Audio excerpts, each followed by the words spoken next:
উনি পেছন থেকে বের কইরা কোনো বিচার বিবেচনা না করে আমি একজন স্টুডেন্ট কিনা বা আমি একটা কোন ফ্যামিলির সন্তান, কার মার কোল খালি হবে, কোনো কিছু নির্বেক জাস্টিফাই না করেই একদম কাছ থেকে আমাকে গুলি করে। আমাকে না, আমার গায়ে একটা ধাক্কা লাগছে, আমার মনে একটা ধাক্কা লাগছে। আমি কনসিয়াসে আসতে আসতে দেখি যে আমি ব্লাঙ্ক হয়ে যাইতেছি, চোখে মুখে অন্ধ হয়ে যেতেছে, বাট আমি কিছু বুঝতে পারতেছি না।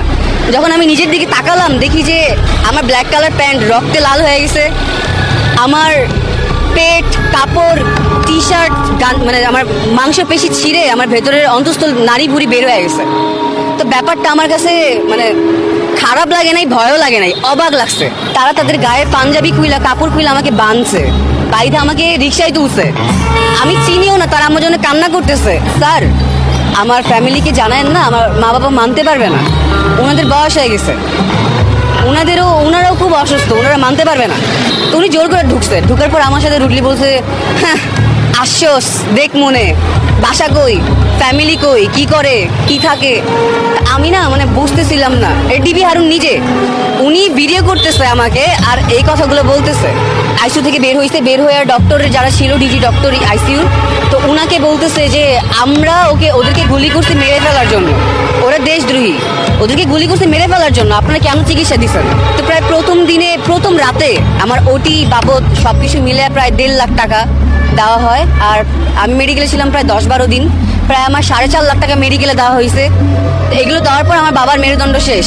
আমরা যদি বাইসে থাকতাম বা সরকার যদি থাকতো, দেখা গেছে আমরা হইতাম দেশের সব থেকে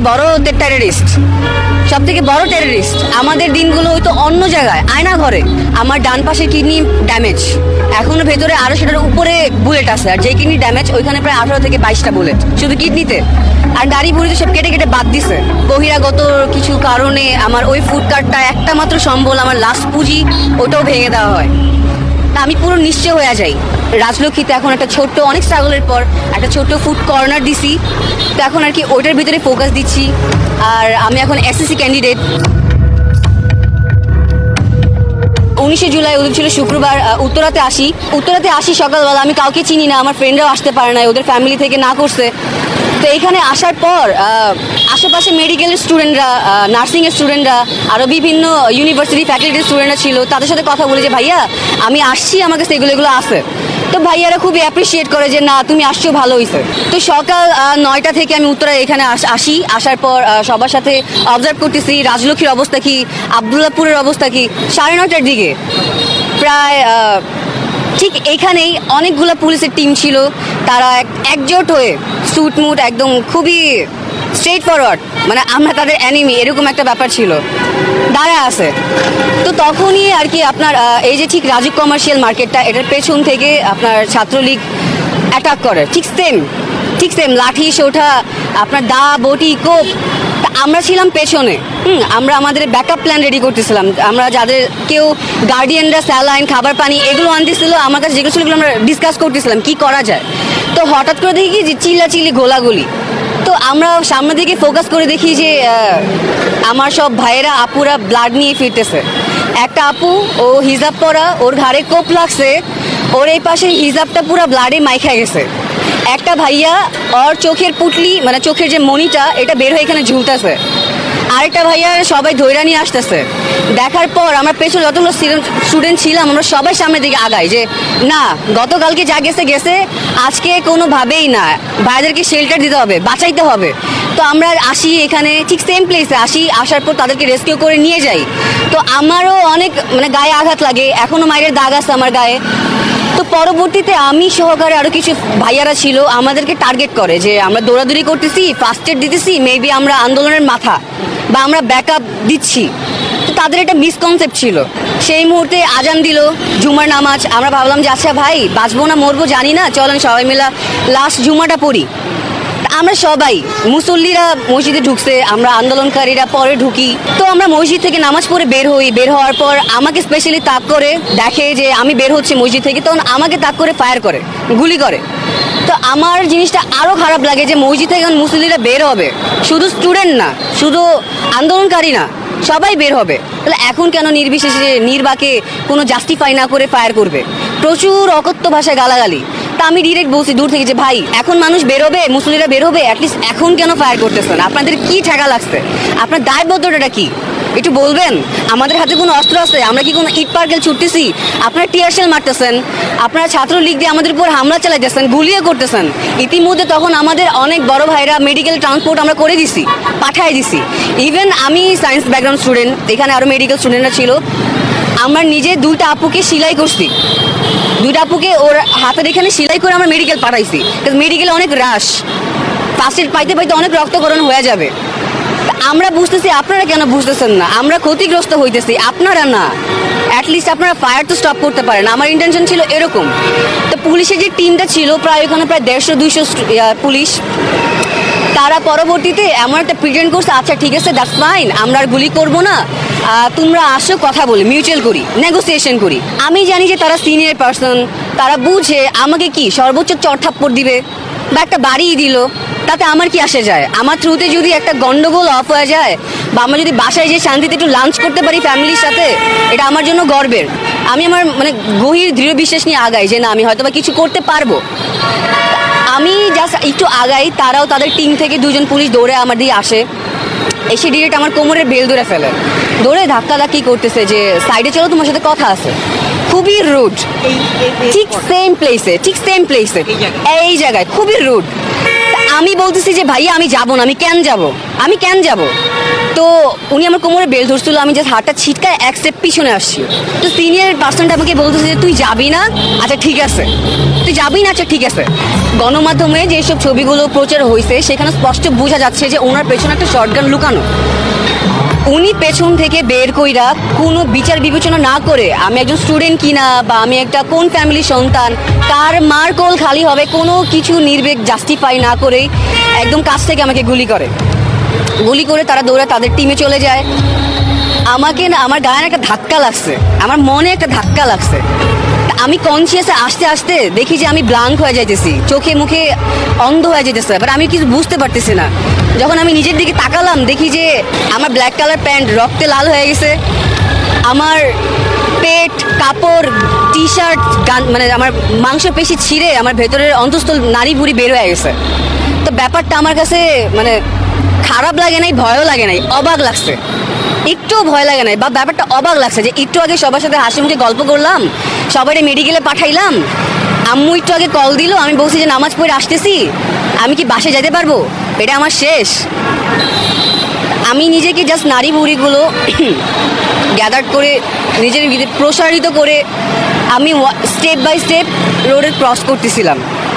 তখনও যে সাইড থেকে মসজিদ থেকে যারা বের হচ্ছে বা ওই পাশের পথযাত্রী যারা ছিল দূর থেকে চিল্লাচিল্লি করতেছে, আহাজারি করতেছে যে ওরা কেন মারলো, ওরা আমাকে আসতেও পারতেছে না, ধরতেও পারতেছে না, তখনও তাদেরকে আমাকে তাক করে গুলি করতেছে। তা আমি স্টেপ বাই স্টেপ ধীরে ধীরে আমি রোডটা ক্রস করি। তখন ওই পাশে যারা ছিল ওরা আমাকে চিনতেও না, সারাদিন যে আমি দৌড়াদৌড়ি করলাম, শ্রম দিলাম, তারা আমাকে দেখেও নাই। তারা তাদের গায়ের পাঞ্জাবি খুইলা, কাপড় খুইলা আমাকে বাঁধছে, বাইধা আমাকে রিক্সায় তুলছে। আমি চিনিও না, তারা আমার জন্য কান্না করতেছে, আমাকে বলছে যে ভাইয়া তুমি কে, তোমার তো সাহস কেন, তুমি কেন গেছো? আমি জাস্ট তার চেহারার দিকে তাকাইছিলাম, তার চোখ দিয়ে টলমলে পানি বেরোতেছে, বাট আমি কাঁদতেছি না, আমি জাস্ট আশেপাশে দেখতেছি, মনোভাবগুলো ফিল করার চেষ্টা করতেছিলাম। তো আমাকে রিক্সায় উঠাইলো, উঠানোর পর মেডিকেলে নিয়ে যাবে। এখন আমাকে যে মেডিকেলে নিয়ে যাবে, রাস্তার প্রত্যেকটা মোড়ে মোড়ে পুলিশ, রাস্তার প্রত্যেকটা মোড়ে মোড়ে ছাত্রলীগ, আমাকে কিভাবে নিয়ে যাবে? তো আমি যেখান দিয়ে রিক্সা যাচ্ছিল পেছনে আরও মানুষ জড়ো হচ্ছিল, আমাকে মেডিকেল নিয়ে যাবে। প্রায় হাউস বিল্ডিং আমার উপর আবার অ্যাটাক হয়, আমাকে রিক্সা থেকে টাইনা হেঁচড়া বের করার চেষ্টা করে, বাট আশেপাশে যারা ছিল ওদের জন্য আর পারে নাই। তো মেডিকেলে নিয়ে গেছে, ওদিন ছিল শুক্রবার, দেশের অবস্থা ভালো না, মেডিকেলে কোনো ডক্টর প্রফেসর কেউ ছিল না, আমার ট্রিটমেন্ট কীভাবে করবে? তো ইমার্জেন্সিতে যে যাইতে ছিল, ওদিন ডিউটি অফিসার ছিল হাফিজুর স্যার, উনি আমাকে অবজার্ভ করে যে তুমি কে, কই থাকো। আমি কথা বলতে পারতেছিলাম না, জাস্ট জিনিসগুলো দেখতেছি। আমার টার্গেট ছিল যে আচ্ছা ডান, আমি বেশি দিন বাঁচবো না, ফাইনাল, বাট আমি এটা শেষ পর্যন্ত দেখবো, হয়টা কি, ফিল করে যাই মৃত্যুটা কি। তো উনি আমাকে অবজারভেশন করে দেখলো যে আমার এখনও চান্সেস আছে। আমাকে বলতেছি তোমার বাবা মার নাম্বার দাও। তা আমি যে ধীরে সুরে বলছি যে স্যার আমার ফ্যামিলিকে জানায়েন না, আমার মা বাবা মানতে পারবে না, ওনাদের বয়স হয়ে গেছে, ওনারাও খুব অসুস্থ, ওনারা মানতে পারবে না। তো ওনারা আর কি আমার কলেজের আইডি কার্ড থেকে আমার কলেজে ফোন দেয়, দেন আমার বাসায় ফোন দেয়, বাট ফোন দিতে দিতে আমার অবস্থা আরও খারাপ হয়ে যাচ্ছিল। তো সে আর কি নিজে একটা ডিসিশন নেয়, উনি নিজের ডিসিশন নিয়ে 6জন প্রফেসরকে ডক্টরকে কল দেয়, ইনস্ট্যান্ট তারা আসে, এসে প্রায় 5-6 ঘন্টা আমার ওটি হয়, আমার সেন্স আসে, আবার সেন্স চলে যায়। ওইটা আবার ওইখানে যে মেডিকেল স্টুডেন্টরা ছিল যারা আর কি শিখছে, ডক্টরি স্টাডি করতেছে, ওদেরকে আমি চিনিও না। আমার ওটি প্ল্যাটফর্মে বা আমাকে যেখানে ইমার্জেন্সি রাখছিল, তারা দূর থেকে আমাকে দেখা, মানে তাদের ইমোশন দেখে আমি নিজেকে আরও আফসোস লাগতেছিল যে শেষ। তখন আমার শার্ট গেঞ্জিটা কাটা হলো, গেঞ্জি কাটা হওয়ার তখন আমাকে কোনো অ্যানেস্থেশিয়া, কোনো পেইন কিলার দেয় নাই। ডিউটি ডক্টর ডিরেক্ট তার 2টা হাত আমার পেটের ভেতরে একদম ঢুকাই দিছে, ঢুকায় নাড়াচাড়া করতেছে, দেখতেছে ক্ষয়ক্ষতির পরিমাণ, ব্লিডিং কই থেকে হচ্ছে। তা আমি না জিনিসগুলো ফিল করতেছি, অবশ্য না কিন্তু ফিল করতেছি। আমি তাকে দেখতেছি কি মানে সে কিভাবে কাজটা করতেছে, আমি ব্যথা পাইতেছি, আমি ফিল করতেছি, আমার মৃত্যু যন্ত্রণা হইতেছে, কিন্তু আমি তাকে বলার শক্তিটুকু আমার পরিমাণ নাই যে আমি ব্যথা পাইতেছি। আমি জিনিসগুলো জাস্ট দেখতেছি, ফিল করতেছি, চোখ দিয়ে পানি বেরিয়ে যাচ্ছে। তো আমি আল্লাহর কাছে তবা করে নিছি যে আমি বাঁচবো না, যা হয় আল্লাহ ভালো কইরো, আমার অ্যাটলিস্ট বাবা মাকে শক্তি দিও, যাদের তাদের কোল খালি হইতেছে, আমার মাকে স্পেশালি শক্তি দিও। আমি সেন্সলেস হয়ে যাই। সেন্সলেস হওয়ার পর যখন আমার ওটি হয়, আমাকে আইসিইউতে শিফট করে, তখন আমার গার্ডিয়ানের সাথে আমার দেখা হয় নাই। তখন আবার পুলিশের একটা চলতেছিল, তাদের একটা কাজ, যারা মেডিকেলে ভর্তি ছিল রুগীদের, তারা কিন্তু আটক করতেছিল বিভিন্ন মেডিকেল থেকে। তা আমি যে মেডিকেলে ছিলাম, 1st floor, 2nd floor, 5th floor, প্রত্যেকটা ফ্লোর থেকে সকল আহত স্টুডেন্টদেরকে আটক করে ফেলছে। আমার স্টোরি তখনও তারা জানে না, আমার কাহিনী তারা জানে না যে আমি আইসিইউতে ভর্তি, আইসিইউতে আছি। আমার বাবা মাকেও আমার সাথে দেখা করতে দেয় নাই তখন ডক্টর। তখন ডিবি হারুন এনি হাও মনে হয় জানছে যে একটা স্টুডেন্ট, ছোট একটা বাচ্চা আইসিইউতে ভর্তি উত্তর আধুনিক মেডিকেলে।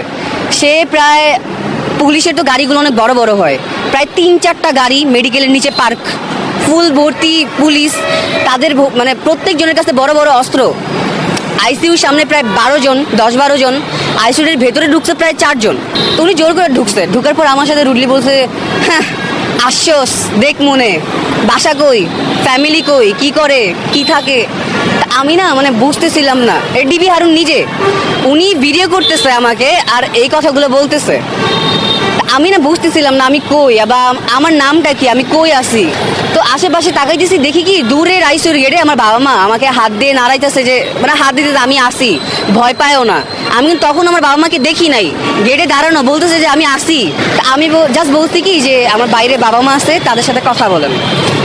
উনি কথা বলে নাই, ডিরেক্ট আইসিইউ থেকে বের হয়েছে, বের হয়ে ডক্টরের যারা ছিল, ডিজি ডক্টর আইসিইউর, তো উনাকে বলতেছে যে আমরা ওদেরকে গুলি করছি মেরে ফেলার জন্য, ওরা দেশদ্রোহী, ওদেরকে গুলি করছে মেরে ফেলার জন্য, আপনারা কেন চিকিৎসা দিচ্ছেন। তো ডক্টররা তাদের আবার খুব স্ট্রেট ফরওয়ার্ড ছিল, তাদের মেডিকেল যে আমি যার আন্ডারে ছিলাম, সে আর কি আমাকে বলতেছে যে বাবা তুমি তো বাঁচছো, সেন্সে আসছো, আমার মেডিকেল হিস্ট্রিতে আমি তোমার এরকম কেস দেখি নাই, সমস্যা নাই, তোমার বাবা মা পরের সেক্টর, আমি এখন তোমার গার্ডিয়ান।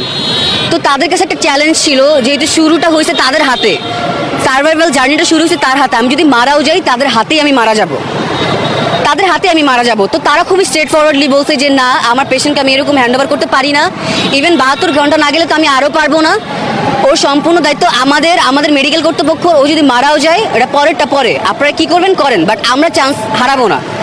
তো ওনারা বলতেছে যে আচ্ছা ডান, ও যদি মারাও যায় ওর লাশ আমাদেরকে দিবেন, ওর ফ্যামিলিকে দেওয়ার আগেও আমাদেরকে জানাবেন। তো ওনারা চলে যায়। তখন সিভিলে 2জন গোয়েন্দা রাখা যায়, যাতে আমার ফ্যামিলি আমাকে অন্য কোনো মেডিকেলে সুইচ না করতে পারে। তখন প্রতিনিয়ত মেডিকেলে চাপ দিচ্ছিল, প্রেশার ক্রিয়েট করতেছিল প্রশাসন থেকে, রেগুলার আসে আমার জন্য, বাকি পেশেন্টদেরও প্রবলেম হচ্ছিল। তারা ট্রিটমেন্টে তো এককালীন আমার ফ্যামিলিকে জানানো হয় যে দেখেন আমরা আর পারতেছি না, আমাদের হাতে এতটুকুই, আপনার ছেলের জন্য বাকি পেশেন্টদের প্রবলেম হচ্ছে, যেটা আর কি আমাদের অ্যাথিস্টের অ্যাগেন্সে। তো আমার ফ্যামিলি অনেক রিকোয়েস্ট করে, আমার বাবা মা কান্নাকাটি করে বলছে যে দেখেন আপনারা সম্পূর্ণ জানেন আমাদের হাতে কিছুই নাই, আপনারাই সর্বশেষ, অ্যান্ড আপনারা যদি হাল ছেড়ে দেন আমার কিছুই নাই, একটা কাজ করেন আমাদের সামনে আমার ছেলেকে মেরে ফেলেন, অ্যাটলিস্ট আফসোস থাকবে যে আমার ছেলে আমার সামনে মরছে, অন্য কোথাও নিয়ে গেলে আমার ছেলেকে গুম করবে কিনা বা নিয়ে চলে যাবে কিনা, কি হবে না হবে আমি জানবো না, দেখবও না। তো তারা আর কি আরেকটু মনোবল পায়, পরবর্তীতে আইসিইউ থেকে আমাকে ওই মেডিকেলেরই খুব প্রাইভেট একটা ক্যাবিনে শিফট করে। তো ওইখানে ছিলাম কিছুদিন। তো পরবর্তীতে সরকার পতনের অনেক আগে 19শে জুলাই 5 আগস্ট মাঝখানে কিন্তু অনেক একটা ডিফারেন্ট। এই সময়টা আমার ফ্যামিলি আমি কিভাবে কাটাইছি, আমার ফ্যামিলিকে টার্গেট করা হয়েছে, আমার বাসা টার্গেট করা হয়েছে, মেডিকেলকে টার্গেট করা হয়েছে, সবাইকে টার্গেট করা হয়েছে। মেডিকেল থেকে কোনোভাবে আমার ফ্যামিলির, আমরা মধ্যবিত্ত ফ্যামিলি, আমার ফ্যামিলির এত ক্যাপাবেলও ছিল না যে এতদিন মেডিকেলে রাখার পরও আমার মেডিকেল মানে চিকিৎসাটা কন্টিনিউ করা। তারপর আমাকে বাসায় নিয়ে আসে আত্মীয় স্বজনের কাছ থেকে। আমার ফুপিরা, মামারা, চাচারা আমার পাশে ছিল, তখন ব্যাংকিং নেটওয়ার্ক সিস্টেম সব ফল। আমাকে হেল্প কে করবে? পরবর্তীতে আমাকে বাসায় নিয়ে আসে। বাসায় নিয়ে আসার আগে আমার মেডিকেলের বিলগুলো যে ক্লিয়ার করে, ওগুলো আমার বাবাই ক্লিয়ার করে, সব প্রাইভেটলি সব হয়। মেডিকেল থেকে আর কি তারা সম্পূর্ণ ট্রিটমেন্ট দিচ্ছে, কোনো আর কি সে করে নাই আর কি, কোনো স্যাক্রিফাইস করে নাই, কনসিডার করে নাই। তো প্রায় প্রথম দিনে, প্রথম রাতে আমার ওটি বাবদ সব কিছু মিলে প্রায় 1.5 লাখ টাকা দেওয়া হয়। আর আমি মেডিকেলে ছিলাম প্রায় 10-12 দিন, প্রায় আমার 4.5 লাখ টাকা মেডিকেলে দেওয়া হয়েছে। তো এগুলো দেওয়ার পর আমার বাবার মেরুদণ্ড শেষ। তো আমার ফ্যামিলি নিঃস্ব হয়ে যায়। কোনো মতো আমার মেডিকেল থেকে লুকিয়ে আমি বাসায় আসার পর আমার ফ্যামিলি বাসায় হামলা হয়, কয়েকবার হামলা হয়। তখন ডাকাতের উপদ্রব বেড়ে যাইতেছিল। তখন বিভিন্ন নেতাকর্মীদের বাসায়, আহতদের বাসায় আপনার আগুন ধরা দিতেছিল। জাস্ট আমার জন্য, আমার জয়েন্ট ফ্যামিলি, জাস্ট আমার জন্য আমার বাসার যে বাকি রিলেটিভ ছিল, আমার চাচারা, তারা বাসা ছেড়ে চলে যায়। আমার জন্য আমার ফ্যামিলির এত বড় স্যাক্রিফাইস, তারা বাসায় থাকতে পারতেছে না। আমার জন্য আমার ফ্যামিলি যেতে পারতেছে না। আমাকে নিয়ে কই যাবে, কোথায় যাবে, আমাকে কই লুকাবে? ওই মুহূর্তে জাস্ট আমি, আমার বাবা, আমার আম্মু, আমার বাসায় একা ছিলাম। সবাই চলে গেছে। তখনও আমার মানে পেটে স্টিচেস, বড় বড় স্টিচেস, শিলাই এখনো কাটা হয় নাই, ইনফেকশনের চান্স আছে। আমি প্রতিনিয়ত একটা মৃত্যু যন্ত্রণা, ব্যথার ফিল করি। কিন্তু আমি আমার বাবাকে বলতে পারতেছিলাম যে বাবা আমার ব্যথা হচ্ছে, খারাপ লাগছে, আমাকে মেডিকেলে আবার নিয়ে যাও। কিন্তু আমার জানি আমার বাবার সিচুয়েশন। আমি বাসায় প্রায় একটা মরার জন্য একটা প্রিপারেশন নিয়ে ফেলছি। যদি আল্লাহ আমাকে মৃত্যু দেয় আলহামদুলিল্লাহ, আমার জন্য আমি আর আমার ফ্যামিলিকে ট্যাম্পার আর কোনো কিছুর মধ্যে আমি টানতে চাই না। শেষ, আল্লাহ আমাকে নিয়ে যাও। তখনও দেশ স্বাধীন হয় নাই। এরকম ঝামেলা, থ্রেট, কষ্ট করতে করতে করতে করতে অ্যাটলিস্ট 5ই আগস্ট, যেটা আনকোইন্সিডেন্সলি এই দিনটা ক্রিয়েট হয়, আমি শুনতে পাই যে না র্যালি হচ্ছে, সবাই যাচ্ছে, ইভেন অনেক ভাইরা মারা যাচ্ছে, আমারই রিলেটিভরা আহত হচ্ছে শুনতেছি। আমি বাসায় বসে বসে কান্না করতেছি। 6টার সময় শুনি যে না, সরকার পতন হয়েছে, শেখ হাসিনা দেশ ত্যাগ করছে, সবাই এখন সেফ। তখন আমার যে একটা মনে হয়েছে যে না আল্লাহ আলহামদুলিল্লাহ, আমি এখন মরে গেলে কোনো আফসোস নাই। অ্যাটলিস্ট আমরা যদি বাইসে থাকতাম বা সরকার যদি থাকতো, দেখা গেছে আমরা হইতাম দেশের সবথেকে বড় টেররিস্ট। আমাদের দিনগুলো হয়তো অন্য জায়গায়, আয়না ঘরে। তো ওই যে একটা খুশি, আমি যে আমার আম্মুকে যেটা কান্না করছি, আমি যে আমার একটা বোন আছে, আমরা এক ভাই এক বোন, বোনরে কল দিয়ে বলছি ওর শ্বশুর বাড়িতে শেষ, সব কিছু শেষ, এবার শান্তি, একটু ঘুমাবো, একটু তুই ঘুমাইস। বাবা মা কত দিন যে ঘুমায় না, ওদের চেহারা দেখলে আমার মনে কি যে না, আমার মনে হয় আল্লাহ যে দুনিয়াতে পাঠাইছে এটা বৃথা, শুধু পাঠাইছে। আমি না আসলে হয়তো এই দিন ক্রিয়েট হইতো না। আমি ওই দায়বদ্ধ থেকে নিজেরা মুক্ত করতে পারছি যে না, অ্যাটলিস্ট তোমাদের আমার জন্য আর টেনশন করতে হবে না। তারপর থেকে হয়তো বা আমার চিকিৎসাটা আমি আরেকটু ভালোভাবে করতে পারছি, অ্যাটলিস্ট ওপেনলি করতে পারছি, এরকম লুকিয়ে টেররিস্টের মতো করা লাগে নাই। তারপর থেকে বিভিন্ন আর কি সংস্থা, ফাউন্ডেশন ক্রিয়েট হয়, সবার খোঁজ খবর নেয়। বাট আমার তো জাহেসালের হয়ে গেছে। তো স্বাস্থ্য উপকমিটি, স্বাস্থ্য মন্ত্রণালয় থেকে আমাকে সিএমএইচ রেফার করে, ওখানে যাই, ওখানে চিকিৎসা নেই। ওইখান থেকেও আর কি যতটুকু করা যায়, কারণ আমার এমন একটা কন্ডিশন, আমার ডান পাশের কিডনি ড্যামেজ, এখনও ভেতরে আরও সেটার উপরে বুলেট আছে। আর যেই কিডনি ড্যামেজ, ওইখানে প্রায় 18 থেকে 22টা বুলেট শুধু কিডনিতে। আর দাড়ি বুড়িতে সব কেটে কেটে বাদ দিছে, ছড়াগুলি যেগুলো, ওগুলো কেটে কেটে বাদ দিছে। বিকজ গান পাউডার যেখানে লাগে ওখানে মাংস পেশি জয়েন হয় না, আর এখানে তো ভেতরের খুব সেন্সিটিভ পার্ট, এই জন্য কেটে বাদ দিয়ে দিছে। তো ওইখান থেকে যে ধীরে ধীরে রিকভার করার যে জার্নিটা, এখনও স্টিল আমার চিকিৎসার কোনো আমি ফলো আপ পাচ্ছি না। মানে আমার আদৌ প্রপার কোনো ট্রিটমেন্ট হবে কি না, এখন দিন দিন আরও মেন্টালি একটা চাপ লাগে যে নিজেকে একটা দায়বদ্ধতা লাগে যে দেশের জন্য এত কিছু করছি, এত সংগ্রাম করলাম, আদৌ কি দেশটা কি ওই পূর্ণ স্বাধীনতা পাবে বা ওই পূর্ণ মোটিভটা পাবে? বিকজ দিন দিন যা দেখতেছি এখন আমাদেরকে নিয়ে কত রকম প্রতিবন্ধকতা আসতেছে, কথা আসতেছে। ভাই আমাদের ইন্টেনশনটা তো ক্লিয়ার ছিল, যাদের হাতে আমরা দেশ ছাড়ছি, যাদের জন্য আমরা আশা ছিলাম, আমাদের সব কিছু পুশ করে আমরা ব্যাকে চলে গেছি, তোমরা যাও, তোমাদেরকে আগায় দিছি। এখন ওদের হয়তো বা কিছু গাফলতার জন্য বা ওদের কিছু প্রতিবন্ধকতার জন্য আমরা ওরকম মানে এক্সপেক্টেড ওয়াইজ রেজাল্ট আমরা পাই নাই। তা আমাদের হাতে সময় আছে, আশাবাদী, যেই দেশটা হয়তো বা দেখছি যেরকমভাবে পরিকল্পিত মানে কল্পনা করছি ওই দেশটা পাবো।